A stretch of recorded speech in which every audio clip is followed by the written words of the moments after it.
اعوذ باللہ من الشیطان الرجیم بسم اللہ الرحمن الرحیم یا ایھا الذین آمنوا اطیعوا اللہ واطیعوا الرسول واولی الامر منکم فإن تنازعتم فی شیء فردوہ الی اللہ والرسول ان کنتم تؤمنون باللہ والیوم الآخر ذالک خیر واحسن تأویلا۔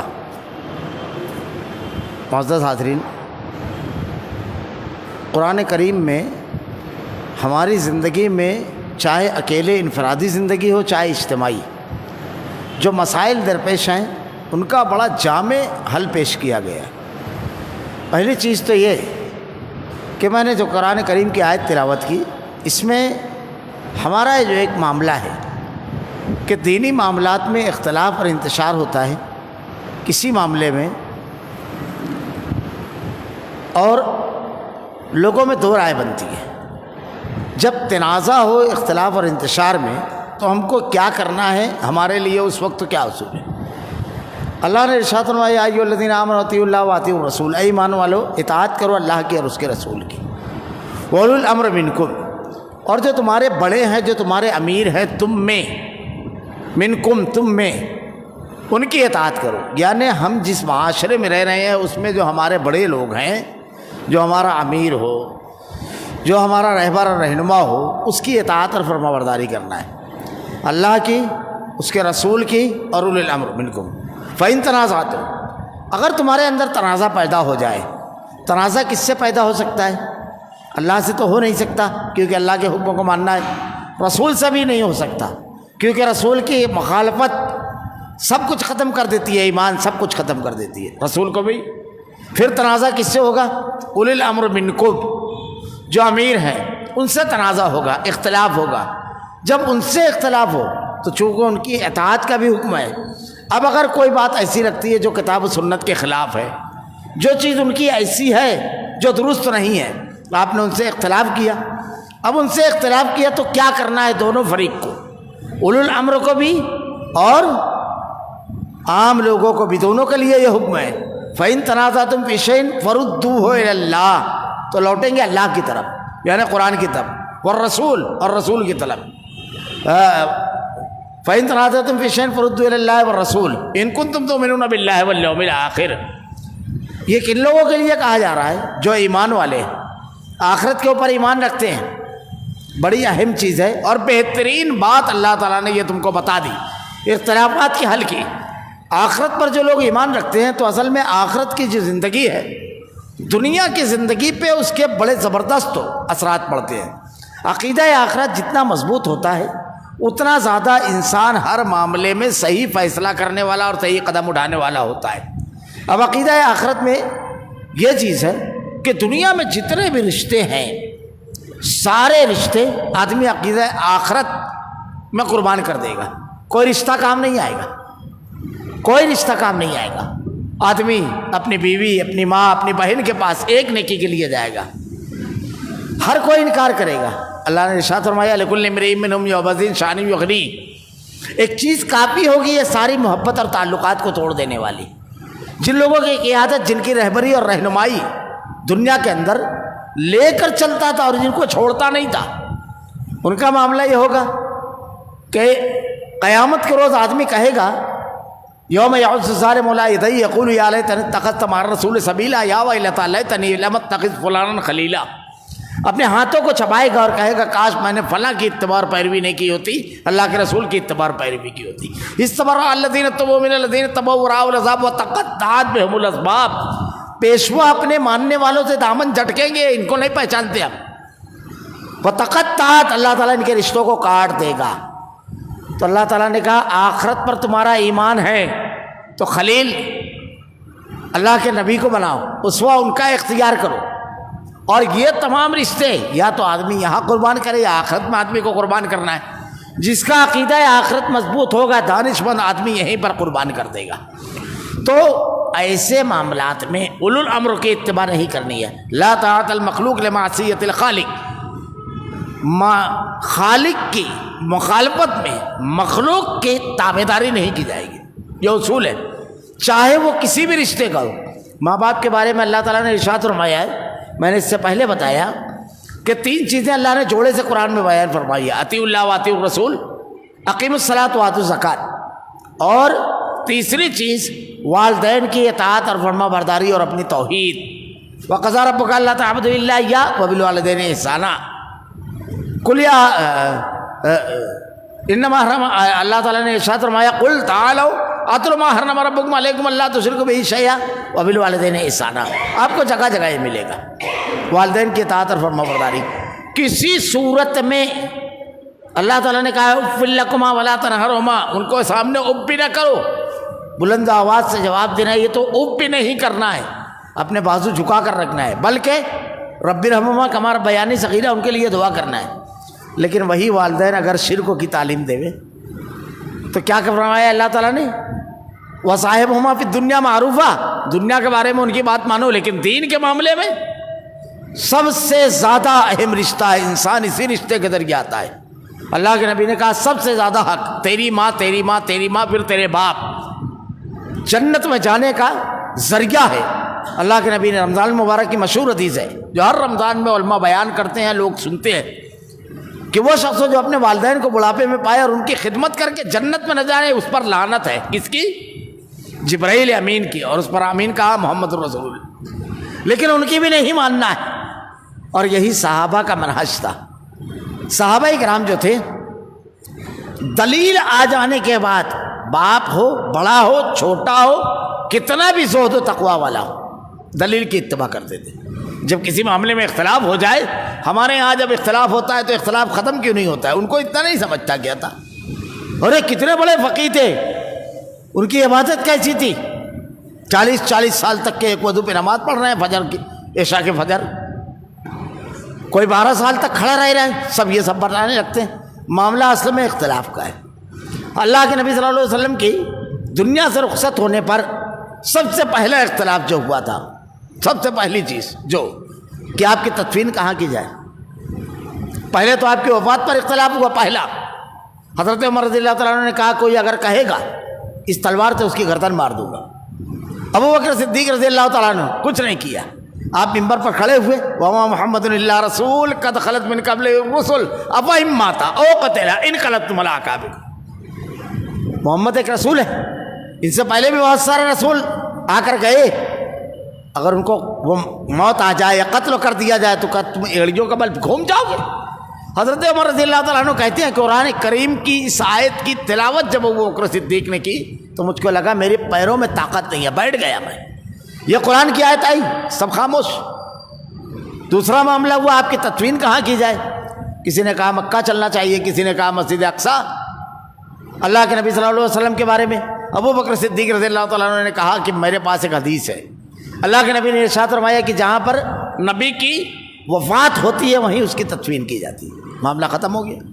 تیسرا معاملہ آیا امیر کون رہے گا. سقیفہ بنو ساعدہ میں صحابہ کرام جمع ہے. اللہ کے نبی صلی اللہ علیہ وسلم کی وفات کے فوراً بعد ابھی آپ کی تدفین نہیں ہوئی ہے اور سب سے پہلا کام ہوتا ہے امیر بنانا. آج بھی دنیا کے اندر کسی صدر کی، کسی ملک کے امیر کی، کسی صدر مملکت کی موت اگر ہوتی ہے پوسٹ پر تو اس کو آؤٹ نہیں کیا جاتا ہے جب تک اس کے نائب کا اعلان نہیں ہو جاتا ہے، کہ وہ پوسٹ خالی نہیں رکھی جاتی ہے. تو اللہ کے نبی صلی اللہ علیہ وسلم کی وفات پر پہلا معاملہ یہ ہوا کہ لوگ جمع ہو گئے. اب وہاں یہ ہوا کہ امیر کون رہے گا، انصار یا مہاجرین. کہا 1 سال انصار 1 سال مہاجرین. یہ سب بات چل رہی ہے. ایک حدیث اللہ کے نبی کی حضرت ابوبکر صدیق رضی اللہ تعالیٰ عنہ نے پیش کی، الائمۃ من القریش. سارا اختلاف ختم ہو گیا. تو کس کی مانی؟ اب یہاں پر آدمی اگر اصول بنا لے گا، عجیب و غریب اصول کہ کسی بھی صحابی کی مانو کامیاب. یہاں پہ مسئلہ یہ ہے کہ صحابی کا منہج ماننا ہے. صحابی جو تھے اللہ کے نبی کے، ان کے سامنے حدیث آتی تھی وہ فوراً مان لیتے تھے. یہ ہے ماننا. نہیں تو وہاں پر تو آدھے صحابہ ادھر تھے آدھے ادھر تھے. تو صحابہ کرام ایک حدیث اگر آ جائے سارا اختلاف ختم. حضرت عمر رضی اللہ تعالیٰ عنہ کے دور خلافت میں طاعون کی وبا پھیلی. آپ ملک شام گئے. اسی میں حضرت ابو عبیدہ بن جراح رضی اللہ تعالیٰ عنہ امین الامت جنہیں کہا جاتا ہے، ان کی وفات ہوئی. آپ گئے، شہر کے باہر تھے. اب لوگوں میں گفتگو شروع ہوئی، چلنا چاہیے شہر میں. کہا چلنا چاہیے، زندگی اور موت اللہ کے ہاتھ میں ہے. عقیدے کی بات تھی. ایک گروپ نے کہا نہیں، دانش مندی کا تقاضا ہے، نہیں جانا چاہیے، وہاں وبا پھیلی ہوئی ہے. یہ گفتگو چل رہی تھی، حضرت عبدالرحمن بن عوف رضی اللہ تعالیٰ عنہ تشریف لائے. آپ ضرورت سے باہر گئے ہوئے تھے، لشکر رکا ہوا ہے پورا. آپ نے ارشاد فرمایا میرے پاس اللہ کے نبی کی ایک حدیث ہے، اگر کوئی شخص کو کسی ایسی بیماری جو وبائی ہوتی ہے اس میں کسی شہر میں ہے تو اس شہر سے باہر نہ نکلے، اور اگر اس شہر کے باہر ہے تو اندر داخل نہ ہو. اب اللہ پر توکل کی بات کرنے والے بھی خاموش، عقل و دانش کی بات والے بھی خاموش، دلیل کی اتباع. اب یہ نہیں کہا کہ اس طرف بھی تو صحابہ ہیں، اس طرف بھی تو معاملہ ایسا ہے، یہ سب نہیں. حضرت عمر رضی اللہ تعالیٰ عنہ کا معاملہ بڑا مشہور ہے.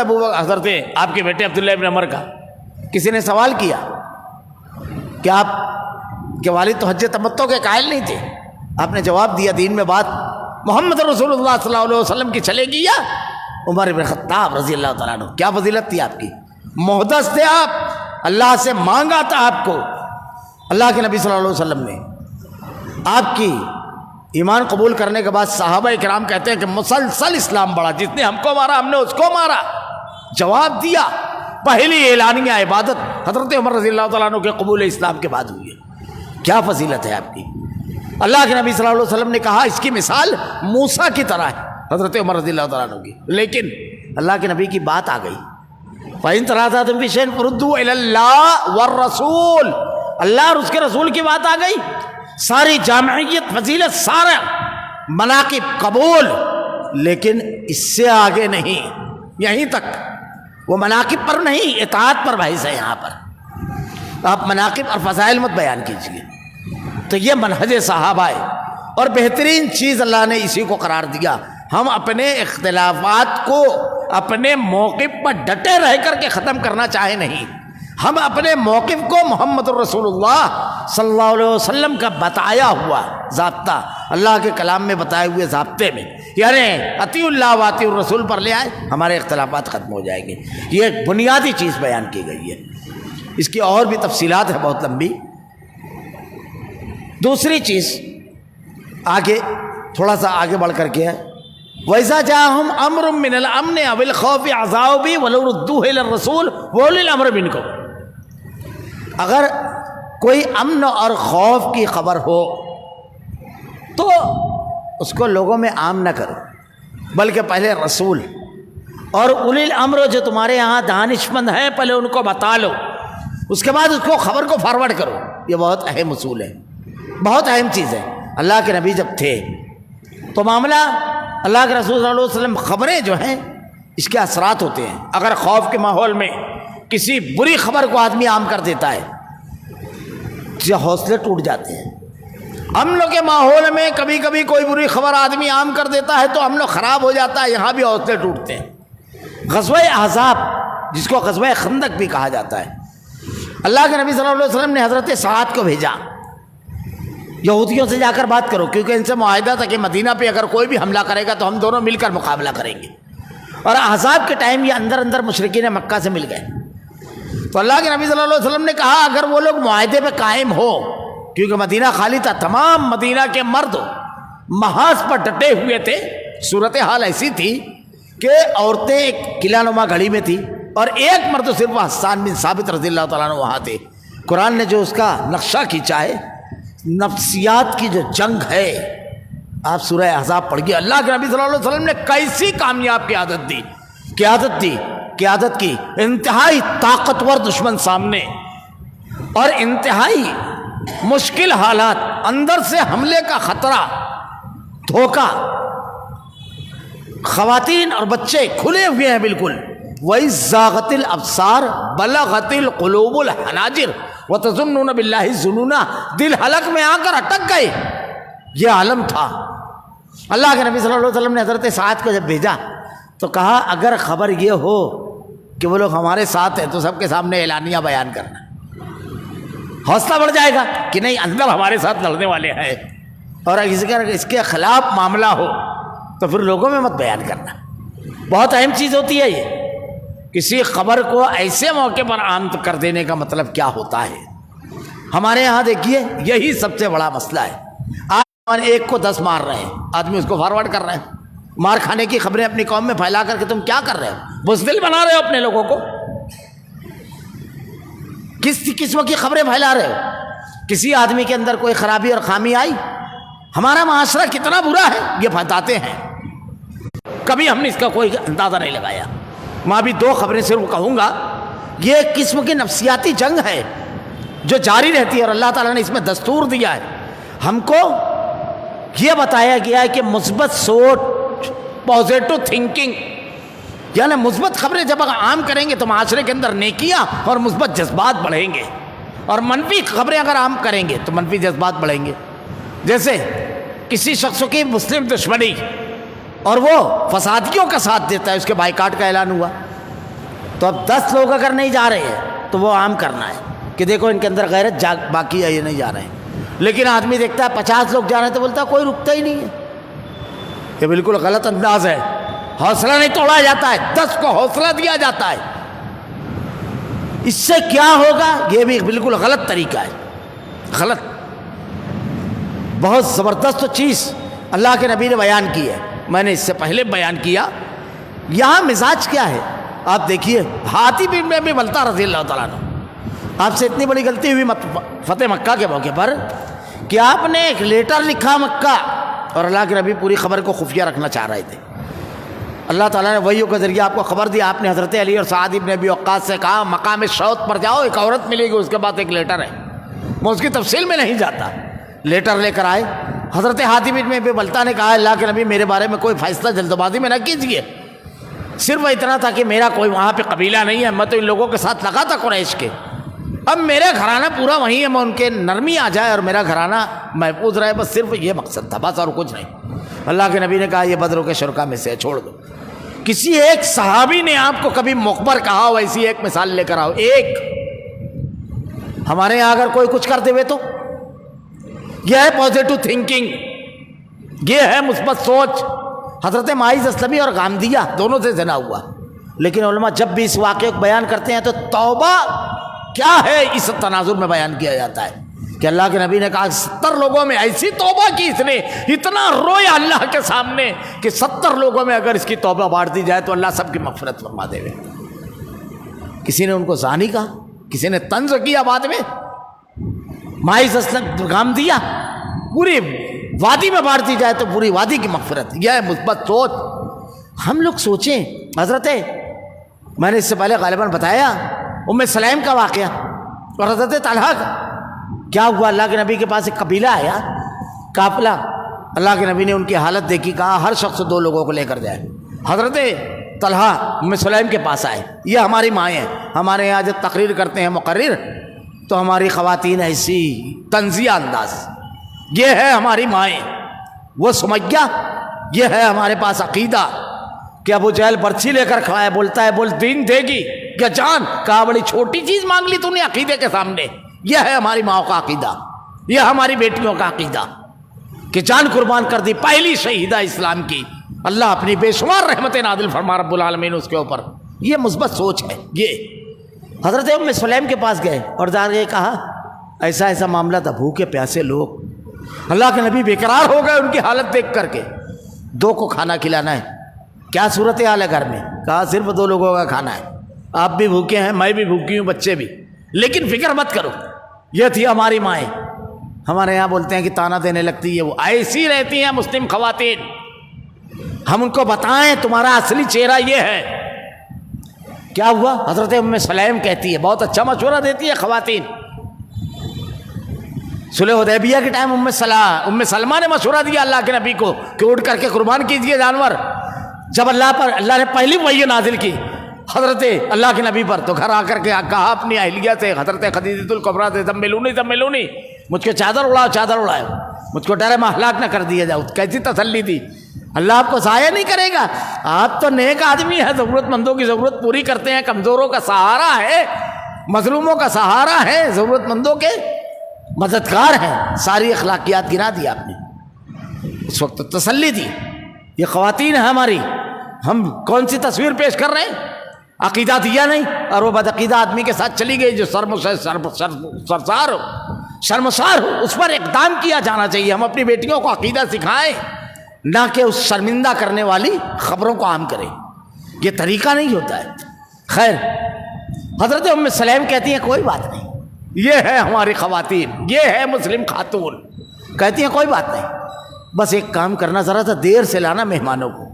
میں بچوں کو تسلی دے کے سلا دوں گی کہ ابھی دیتی ہوں کھانا، رک جاؤ، سو جائیں گے.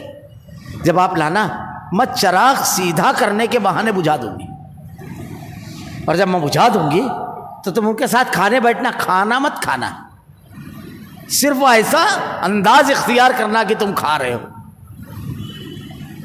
چراغ بجھا کر کے دونوں کو پیٹ بھر کے کھلا دیا، خود بھوکے رہ گئے. اللہ کو اپنے بندے اور بندی کی یہ ادا اتنی پسند آئی. اٹھائیے قرآن، تماسا قرآن اٹھائیے.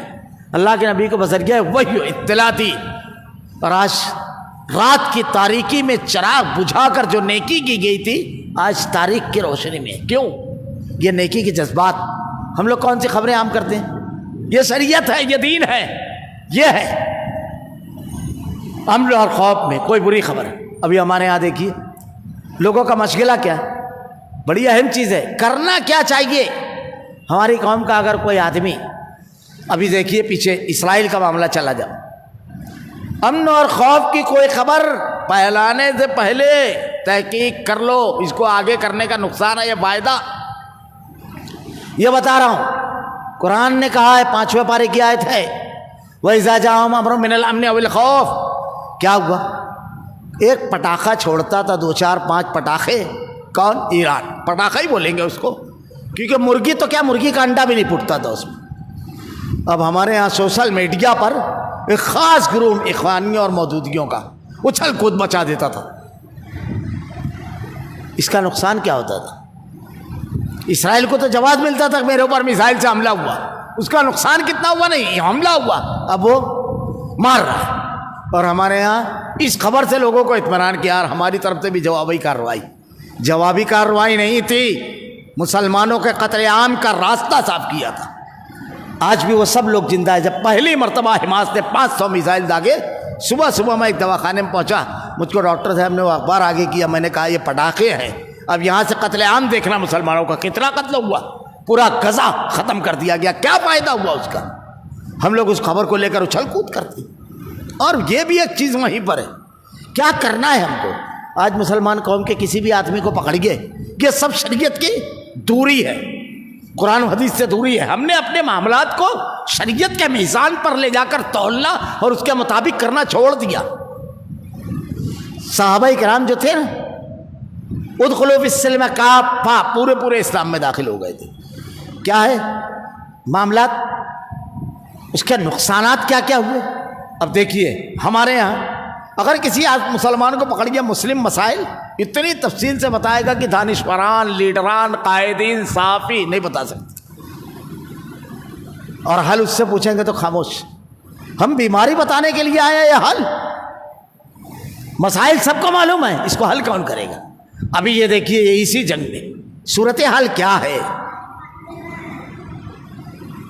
دنیا کے 57 مسلم ممالک کو مورد الزام ٹھہراتا ہے ہر آدمی بیٹھ کر کے، ان کو یہ کرنا چاہیے، ان کو. میں ایک جگہ تقریر میں گیا، پروگرام ختم ہونے کے بعد میں نے ذرا سا ایک سوال تھا، اس کے جواب میں عربوں کی تعریف کر دی. کچھ لوگوں کو تو ایسا ہے کہ اگر کسی عرب کی آپ تعریف کرتے ہیں تو ان کی جان نکلنے لگتی ہے. کیسے کیا یہ ہو گیا؟ ان کی تو برائی بیان کرنا ہے صرف.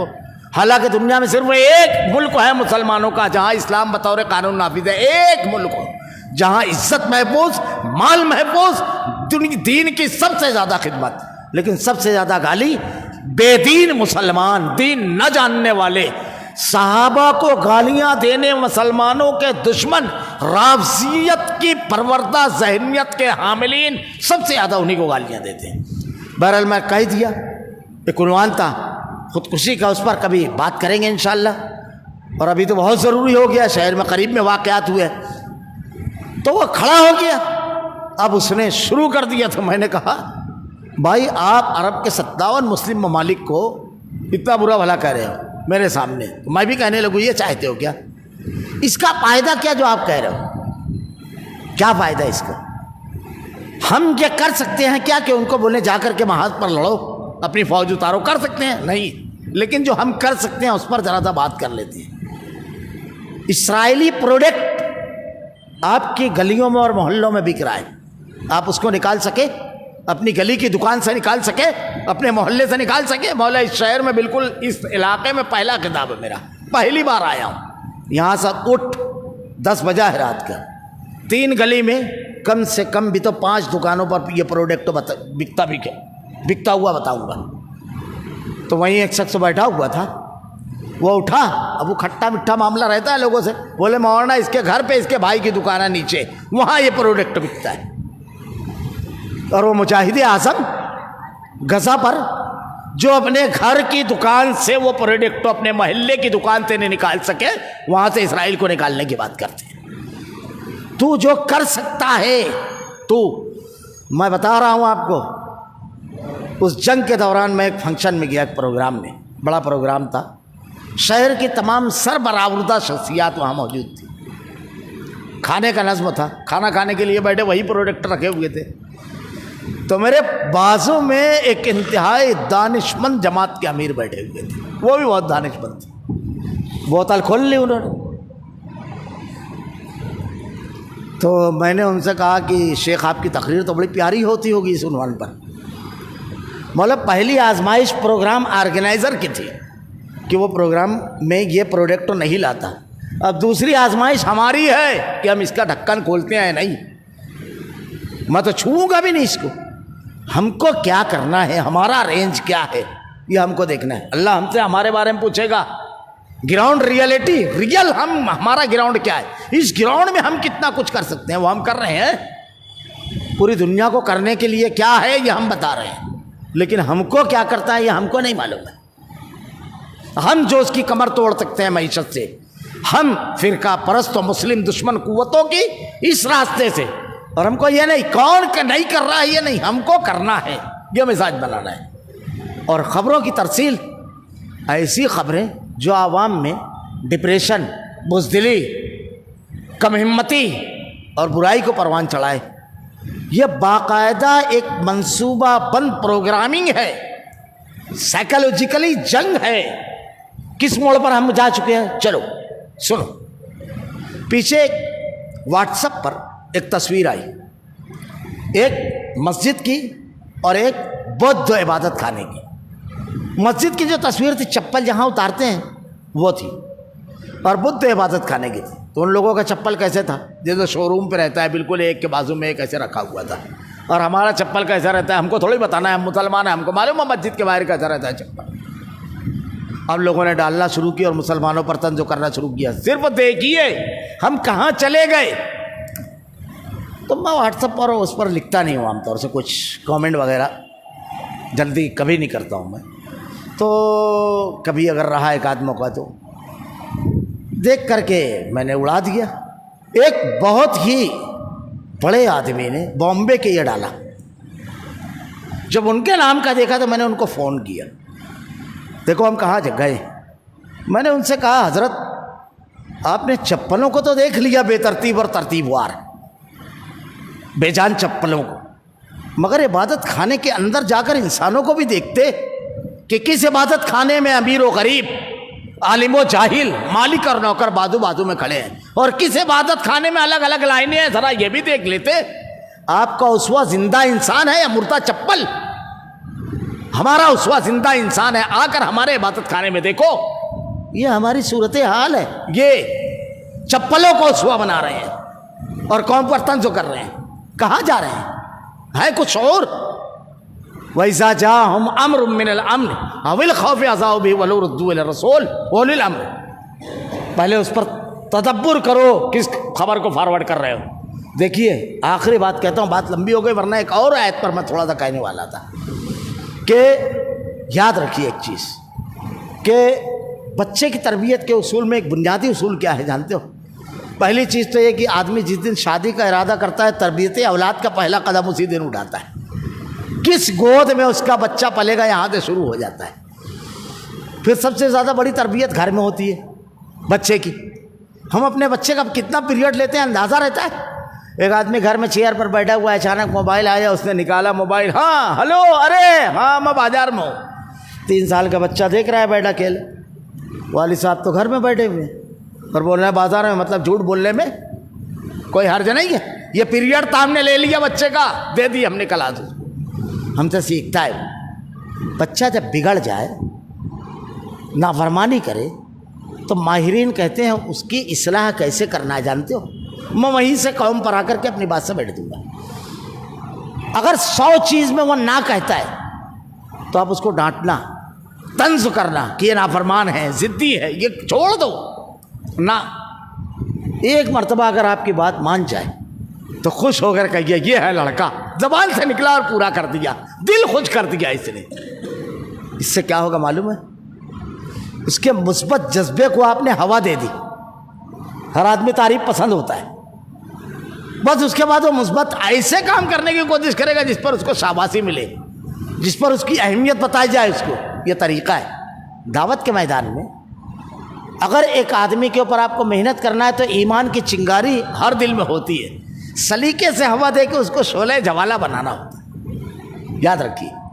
ایسے ہی ہماری قوم میں ہمارا اپنا کردار یہ ہے کہ ہم واٹس ایپ لے رہے ہیں تو واٹس ایپ پر ہمارے فارورڈ کی ہوئی چیزیں, چاہے وہ کہیں سے مستعار لی ہو آپ نے, چاہے خود آپ کی بنائی ہوئی ہے, قوم کو حوصلہ دے رہی ہے, قوم کو شرمندہ کر رہی ہے, قوم کو ڈیگریڈ کر رہی ہے, قوم کو مریض اور مایوس کن حالات کی طرف لے جا رہی ہے, یا حوصلہ دے رہی ہے, حالات سے لڑنے کا مقابلہ دے رہے ہو قوم کو, یا قوم کے مثبت اور نیکی کے جذبات کو ابھار رہے ہو, لوگوں کے نیک کاموں کو بتا کر کے دوسروں کو اس کا حوالہ دے کر کے نیک کام کی طرف لے جا رہے ہو. آپ کر کیا رہے ہو؟ اللہ ہم سے سوال کرنے والا ہے. اللہ رب العالمین سے دعا ہے کہ رب العالمین ہمیں شریعت کے مطابق اپنی زندگی کے تمام معاملات کو کرنے کی توفیق دے.